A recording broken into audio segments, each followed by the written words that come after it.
This is Radio Now 95.3 FM. Come for the news, stay for informed conversations.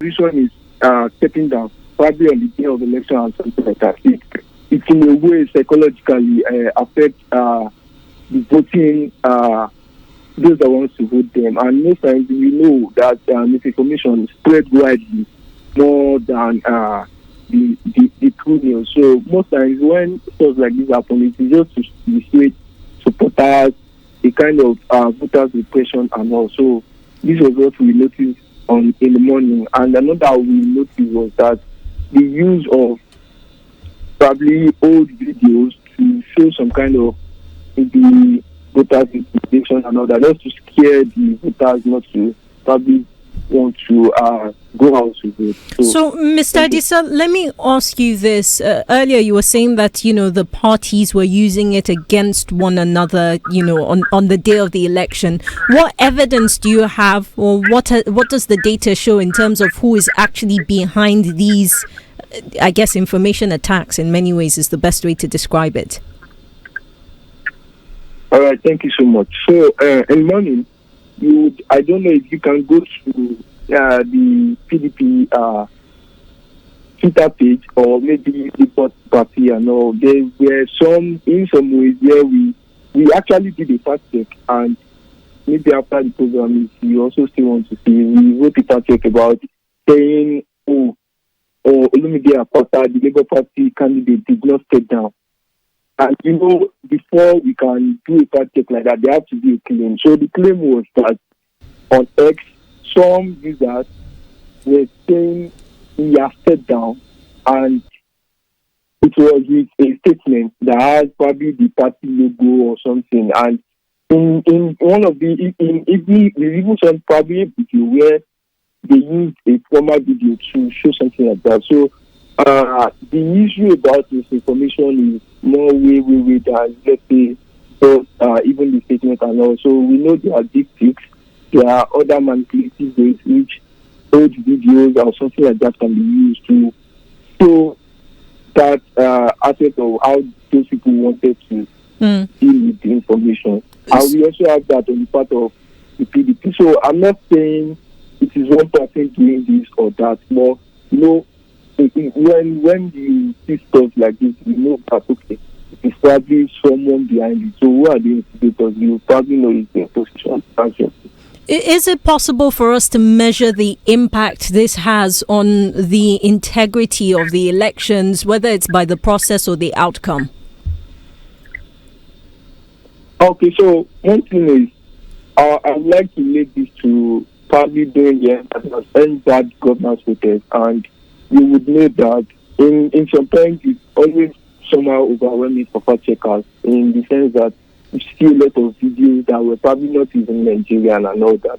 So to measure the impact of that cycle of people passing information that are not true just to dissuade voters, it's in the psychology. It's something psychological. So okay, let's take for example, in a polling unit where you are supposed to vote, you are at home and you saw online that there is probably a gun battle, or if some hoodlums are dead, many people and all that. It's psychologically maybe like reduce your urge to go there in that sense. So it can lead to a lot of things, and it would even probably tell on the result and how the election is being spent.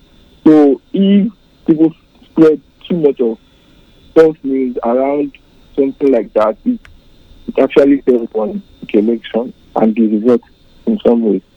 Considering the scale of misinformation and disinformation, is it enough to, because I understand the importance of fact-checking organizations such as yours, but considering the scale, is it enough to combat the levels that we're seeing? Is it enough to simply, counter the information? Are there other ways that we can actually figure out combating disinformation?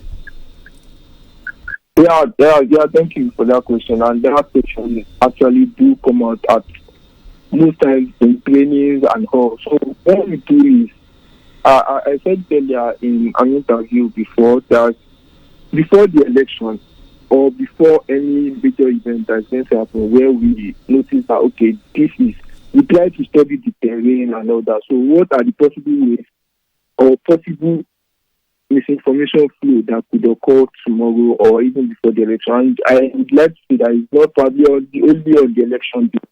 The election is a circle, so we have the pre-election, the election day, then post-election. The selection in the sense that on the social media, you will start seeing different results flowing online and all that. Some of these are manipulated, and also those actually even still affect the results that will be announced. And I know other factors coming, like let's say maybe you start seeing other parties who probably see that they are already losing and a bit. They might be right, they might be wrong, saying the election was rigged and all. So that already questions the integrity. So what we do most times is we do explainers, analysis of it, and we've published something like that, and we're going to be doing one this morning, trying to say something like the battle for truth and the election, how misinformation sabotage the democratic protest. So this is not basically fact-checking a claim. This is talking about the election in general, maybe before the election day and after. So how did information flow go on in this circle? So we'll be looking at we'll be looking at so before the election we did something we call pre-debunking. So something like we just look at, okay, what are the possible ways which misinformation can affect the election? We analyze them and put it out just to show that, okay, when you see this, you should be able to question this. When you see this, you should be able to question before you believe. All right. Well, Mr. Adisa, thank you very much for your time on this conversation. Habib Adisa is the co-editor and head of programs at Fact Check Africa, a fact-checking organization, and he was speaking to us this morning on the back of the Edo State governorship elections, where we saw the use of misinformation and disinformation. You're still on to your Beyond the News Station, Radio Now 95.3 FM. The conversations continue in just a moment. This is Radio Now 95.3 FM. Come for the news, stay for informed conversations.